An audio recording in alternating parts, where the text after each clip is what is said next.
Hello and welcome back to the Royal Insider Central video. I hope you are doing great today. I have got another exciting video for you, so make sure you watch until the end. If you're new here, do not forget to like, subscribe, and turn on notifications. Now, let's get straight into today's video. Okay, let's go. William noticed her expression before anyone else did. Then, the Princess of Wales lowered her eyes as tears began to form. But before the room could recover, Princess and pushed back her chair, turned directly toward Camilla, and did something no one at that table expected. Before we go deeper into what this really means for the royal family, make sure to subscribe so you don't miss a single update. Charles had expected the evening to settle the family, not divide it. Only a handful of trusted household staff were nearby as King Charles, Queen Camilla, Prince William, Catherine, music, and then sat down together at Windsor. The Princess Royal is the title traditionally given to the monarch's eldest daughter, a role and has carried with a reputation for discipline and duty. That mattered because she rarely stepped into emotional disputes unless she believed someone had crossed a serious line. Camilla crossed that line when she turned toward Catherine and criticized her decision to step back from an engagement so she could remain with Princess Charlotte. The Queen Consort said family concerns could not keep interfering with royal responsibility. Catherine tried to answer calmly, but the accusations struck at something personal. She had spent years proving that motherhood and service could exist together. Her voice weakened, her eyes filled, and the woman expected one day to stand beside William as Queen found herself fighting tears at the dinner table. William stopped eating the moment he saw her face change. The prince knew this was not a harmless comment about scheduling. He turned toward his wife, then toward Camilla, and moved first. She pushed her chair back and told the Queen Consort that Catherine would not be humiliated for choosing her children. Camilla answered that she was speaking about duty, not motherhood, yet and refused to let the distinction soften what had happened. Charles said nothing for several seconds. The king looked from his wife to his daughter-in-law, then toward his sister, knowing that any response would carry weight far beyond dinner. Catherine placed her napkin beside the plate and rose, and stood with her. That gesture made the intervention impossible to dismiss as a sudden burst of anger. William watched them leave and noticed something more troubling, and had reacted with anger, but not surprise. She seemed prepared as if she had heard this kind of criticism before. And as Catherine disappeared from the dining room with and beside her, William began wondering exactly how long his aunt had been waiting for this moment. What made the confrontation so explosive, music, was not simply what Camilla said. It was who heard it, who was wounded by it, and who finally refused to remain silent. Catherine had spent years learning how to absorb royal pressure without showing the strain, and had spent a lifetime respecting duty above comfort. And Camilla understood better than almost anyone how brutally the monarchy could judge a woman. Catherine carried more than a title into that Windsor dining room. As Princess of Wales, she stood in the position traditionally held by the wife of the heir to the throne, meaning every choice she made was measured against the future of the monarchy. Yet behind that responsibility were George, Charlotte, and Louise. She had made one principle clear within her household. Royal duty would shape their lives, but it would not be allowed to consume their childhood. That balance mattered deeply to her. Music, which was why Camilla's criticism landed with such force, and understood that pressure better than most. The Princess Royal had built her entire public identity around discipline, endurance, and an almost relentless commitment to duty. She rarely turned private frustration into open confrontation, and that was precisely why her reaction at dinner carried such weight. When she challenged Camilla, she was not behaving impulsively. She was signaling that something had crossed a boundary she could no longer ignore. Camilla, however, carried her own resentment into the dispute. She believed she had spent years absorbing judgment, hostility, and public suspicion without the kind of immediate emotional protection Catherine now seemed to receive. The Queen Consort saw herself as someone who had survived pressure by enduring it. Music, watching Catherine receive sympathy for stepping back from an engagement, stirred something uncomfortable in her. To Camilla, the issue was not only one canceled appearance. It was whether different women inside the same institution were being held to different standards. William began to sense that difference the moment his wife broke down. The prince knew Catherine did not cry easily in front of others, especially during family gatherings where emotional control mattered. Her reaction told him the remark had touched something older. As he replayed the evening, he remembered smaller comments about scheduling, parenting, and future responsibilities that had once seemed harmless. Now they felt connected, and had noticed them, too. She had heard the sharper tone when Catherine's family priorities came up, and she had watched the Queen Consort's frustration grow whenever those choices were defended. She had said little at first, but she had not forgotten. That was why her intervention came so quickly. To understand why and stood up so fast, the story had to return to the moment when she first realized Catherine was no longer facing ordinary criticism. The Windsor dinner did not begin the conflict. The real fracture came days earlier during a smaller royal gathering where almost no one understood the significance of what they were hearing.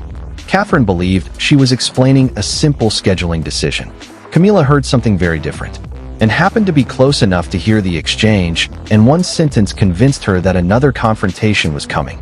Catherine had joined the meeting expecting routine discussion about the autumn calendar. Senior members of the family were reviewing public engagements, private commitments, and the practical demands that would shape the months ahead. A royal engagement simply means an official appearance carried out on behalf of the monarchy, and these dates are often arranged long before the public hears about them. Catherine asked for one adjustment: music, so she could remain available for Charlotte during an important family matter. Music. She believed the change had already been accepted. Camilla waited until the wider conversation had ended before challenging her. The Queen Consort told Catherine that future queens cannot keep rearranging the crown around the nursery.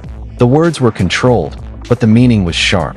Catherine answered immediately that she would never apologize for protecting her children.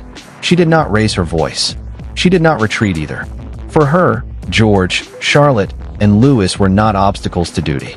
They were part of the responsibility she believed she was preparing to carry, and heard enough to know the exchange was not ordinary. She watched Catherine's expression harden, then soften as she tried to close the conversation without creating a larger dispute. Later, the Princess Royal approached her niece privately and asked whether similar remarks had been made before. Catherine brushed the concern aside, saying she did not want a family disagreement turned into something bigger, and accepted the answer in the moment. But she did not believe the matter was finished. The wording troubled her most. Camilla had not simply questioned one date on a calendar. She had questioned Catherine's judgment as a future queen. That difference stayed with, and because criticism of a schedule could be resolved. Criticism of someone's fitness for the future crown could grow into something far more damaging, and acted before the dinner. According to a documented private account of the family discussion, she warned Charles that repeated criticism of Catherine's parenting could become a pressure campaign if no boundary was set.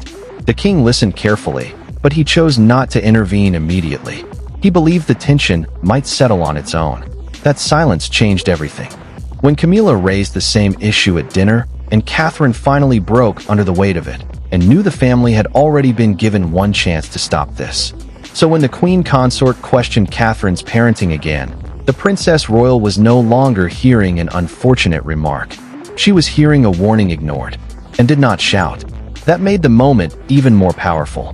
While Catherine fought back tears and William sat rigid beside her, the Princess Royal turned toward Camilla with the cold control of someone who had already made up her mind. The room waited for Charles to intervene. He did not, and then delivered a response that transformed an uncomfortable family dinner into a direct confrontation over dignity, motherhood, and royal authority. Camilla had just questioned whether Catherine's family priorities were compatible with the responsibilities waiting ahead. The Queen Consort treated the issue as one of duty, but everyone at the table understood what had really been touched. Catherine was not simply managing a diary. As Princess of Wales, the title carried by the wife of the heir to the throne, she was preparing for a future role while raising 3 children under intense public pressure. That was why the criticism felt personal rather music than practical. William reached toward his wife as her composure began to break. The prince knew Catherine hated becoming the center of family conflict, and he could see her trying to stop the moment from growing larger. Charles watched without speaking. The king had already heard Anne's private warning before the dinner, so his silence now carried a different weight. Music. He was not witnessing a problem for the first time. He was watching one return, and pushed her chair back. She looked directly at Camilla and told her that Catherine's children were not weaknesses to be used against her. Music. The Queen Consort answered that she had been discussing duty not motherhood, and refused the distinction. Music, duty, she said, did not require humiliation, and responsibility did not give anyone permission to turn a mother's concern for her children into evidence against her. Music, Catherine finally tried to stop them. She said quietly that she did not want an argument fought over her, but her voice broke before she could finish. William heard it, and something in him changed.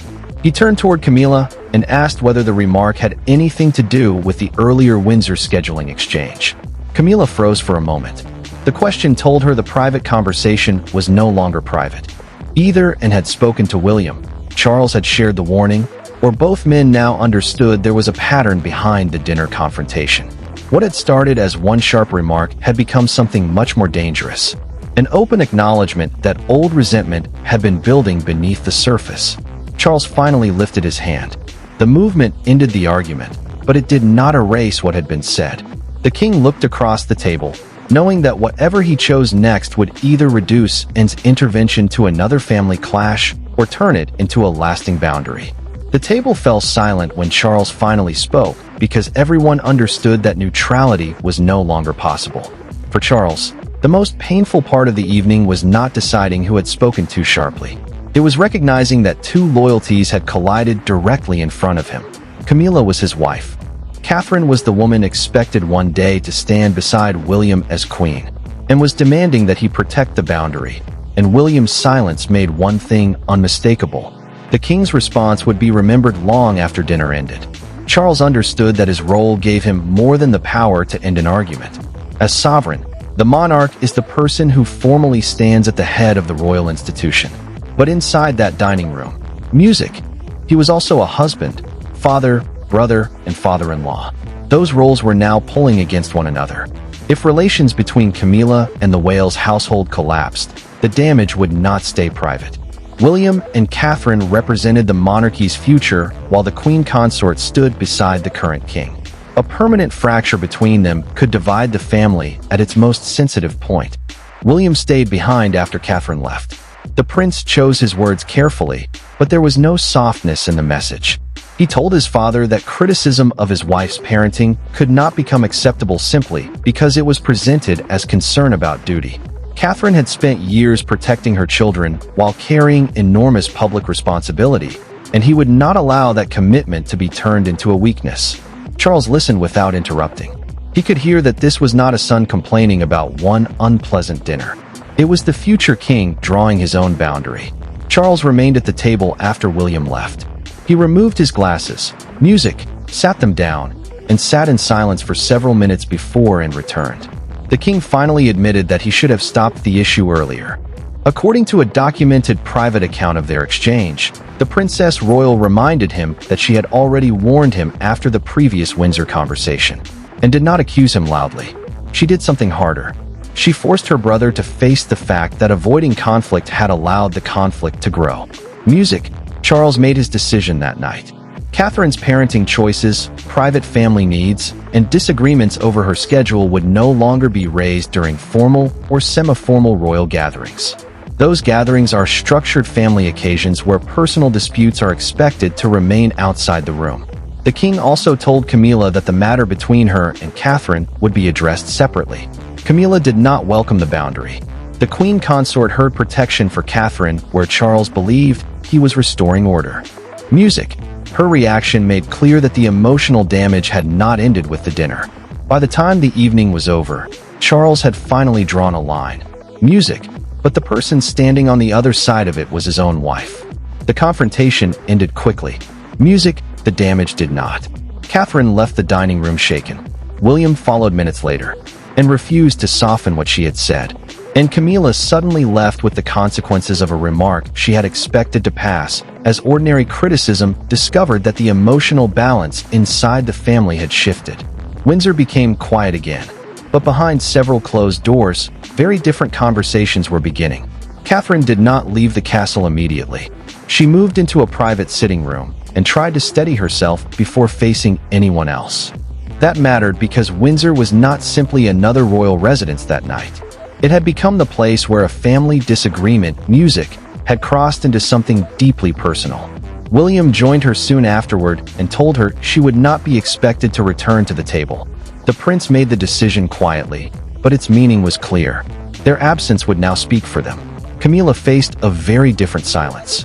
After Charles asked for privacy, the queen consort sat alone and replayed Anne's words again and again. No one had stepped forward to defend her interpretation of the remark. No one had treated the confrontation as harmless. She felt angry, but beneath the anger was isolation. Camilla believed she had endured years of pressure by accepting that royal life could be unforgiving.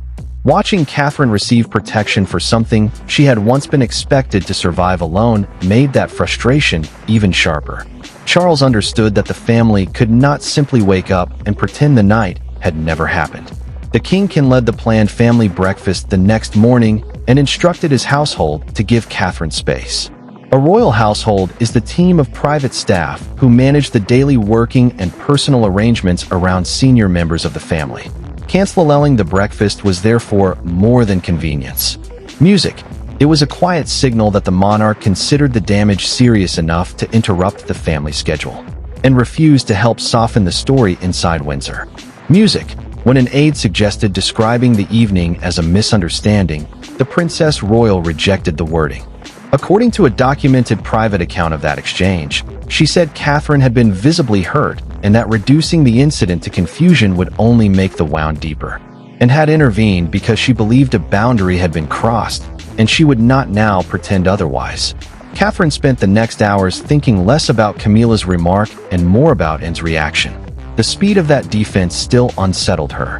Why had her aunt understood the danger before anyone else did? Then Catherine made a decision. She asked to see Anne alone without William, Charles, aides, or household staff. Their private conversation would reveal why Anne had truly intervened and why Catherine's tears had frightened her more than Camilla's words angered her.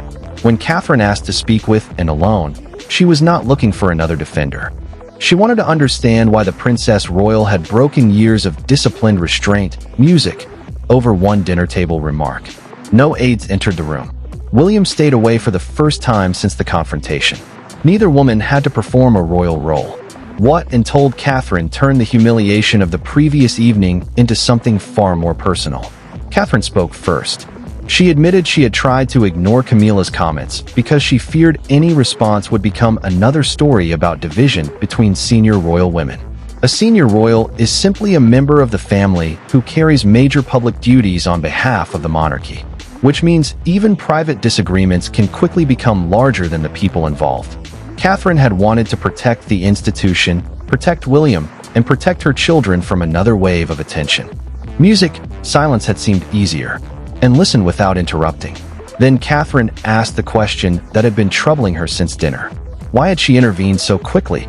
The Princess Royal paused before answering.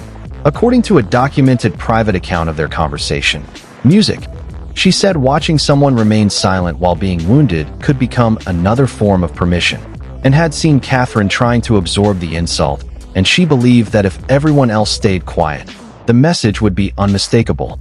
Music, Catherine lowered her guard. She admitted that the criticism had hurt because it targeted the one choice she refused to regret. Music, George, Charlotte, and Louis were not distractions from duty. They were her children, and answered firmly that protecting them did not weaken her commitment to the monarchy. The future queen did not have to prove strength by becoming emotionally absent. She could serve the crown and still refuse to let royal expectations erase the family she was raising. And then shared something deeper. She explained that part of her reaction came from regret. Music. In earlier family conflicts, she had sometimes chosen restraint, music, when speaking sooner might have prevented lasting damage. She had watched silence become distance, then resentment, then fracture. This time, she refused to repeat that pattern. Catherine absorbed those words carefully. By the end of the conversation, something had changed. Music. She decided she would attend her next scheduled engagement. Instead of withdrawing, she would not retaliate against Camilla, and she would not turn the dispute into a public battle. But she would also stop pretending that what happened at Windsor was acceptable, and stood with her when the conversation ended. Music. Catherine was still hurt, but she was no longer defeated. She had found her footing again. But outside Windsor's private rooms, the confrontation was already becoming impossible to contain. Royal families can close doors, cancel breakfasts, and silence corridors. They cannot always contain a moment once enough people know something went wrong. By the following day, the Windsor dinner was no longer being discussed, only inside the family. Catherine's abrupt departure, Anne's intervention, and Camilla's role became the center of public fascination. Then one newspaper front page reduced the entire confrontation to 5 words that changed how the story was understood. Palace staff moved quickly to keep the evening classified as a private family matter. No detailed account was released, and no official explanation was offered for who had said what. That mattered because once a royal disagreement becomes public, every silence can be treated like confirmation, and every appearance can be examined for hidden meaning. Music. The palace hoped restraint would cool the story. Instead, the lack of detail made Catherine's next engagement even more important. Catherine arrived composed, but the seriousness in her manner was impossible to miss. William stayed close without turning the appearance into a show of protection. The prince understood the balance they needed to strike. If they withdrew, the public could read it as defeat. If they behaved as though nothing had happened, the pain of the previous night would seem erased. Music. So they continued their duties together, sending a quieter message. Catherine had been hurt, but she had not been pushed out of step. Camilla faced a different kind of pressure at her own engagement. The queen consort knew every pause, smile, and exchange would now be interpreted through the Windsor argument. Music. She kept moving, but the attention had changed. The story was no longer about a private disagreement over scheduling. It had become a larger argument about whether royal duty could be used to judge a mother for protecting her children. Then the front page landed. A national newspaper carried the headline, "And draws the line at Windsor," alongside separate photographs of Anne and Catherine. Broadcasters repeated the framing throughout the day, describing the dispute as a clash over where service to the crown ended and family protection began. That single phrase shifted the focus away from gossip and toward the deeper question of why Anne had felt compelled to intervene at all. Outside Windsor Castle, visitors began discussing the Princess Royal as the person who had changed the course of the evening. Catherine drew strong sympathy, while Camilla faced growing criticism for turning a family choice into a test of royal commitment. Anne's decision was increasingly seen as the defining moment. Charles understood what public attention had now made unavoidable. A private apology might ease the hurt, but only a direct family reckoning could close the fracture. And behind Windsor's walls, the king arranged exactly that. One final conversation in which nobody would be allowed to leave the real issue unspoken. The final conversation was quieter than the dinner that caused it, but far more important. There were no raised voices and no dramatic exits. Charles brought Camilla, Catherine, William, and Anne together because the family could not move forward by pretending nothing had happened. Catherine no longer looked defeated, and no longer needed to intervene, and Camilla entered knowing that this time the conversation would not end until responsibility had been faced directly. Charles opened the meeting by making one thing clear. This was not about punishment, headlines, or protecting appearances. The king wanted to stop a private wound from becoming a permanent fracture. That mattered because William and Catherine represented the monarchy's future, while Camilla stood beside the current sovereign. If mistrust hardened between them, the consequences would reach far beyond one painful dinner. William stayed close to Catherine, but did not speak for her. The prince understood that the argument had never truly been about rank or who held more influence. It was about respect.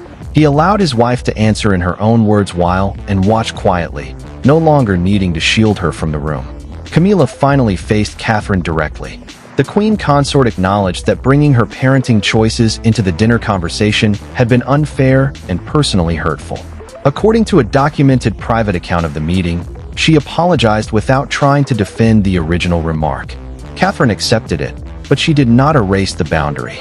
She said George, Charlotte, and Louis would remain central to how she managed royal life, and she would not treat motherhood and duty as enemies, and then explained why she had intervened. The Princess Royal said she had not been trying to humiliate Camilla or create rival sides inside the family. Music. She acted because silence would have sent a dangerous message that Catherine deserved what was happening. For Anne, that was the line she refused to cross. Charles made the final decision. Disagreements about schedules, duties, and household responsibilities could still be discussed privately, but personal attacks involving spouses or children would not be tolerated at family gatherings. The king had finally turned an emotional lesson into a lasting boundary. The confrontation changed everyone. Catherine left Windsor with her dignity restored. Camilla accepted that influence did not excuse cruelty. William saw his wife defended without needing to start a larger war. Charles learned that avoiding conflict can sometimes create more of it, and Anne's intervention became the defining act of the evening. The Windsor dinner began with Catherine in tears, but it ended by establishing something stronger than silence. Inside this family, duty could demand sacrifice, but it would no longer be used as permission to wound. Thanks for watching. Please don't forget to like and subscribe, and we will see you in next one.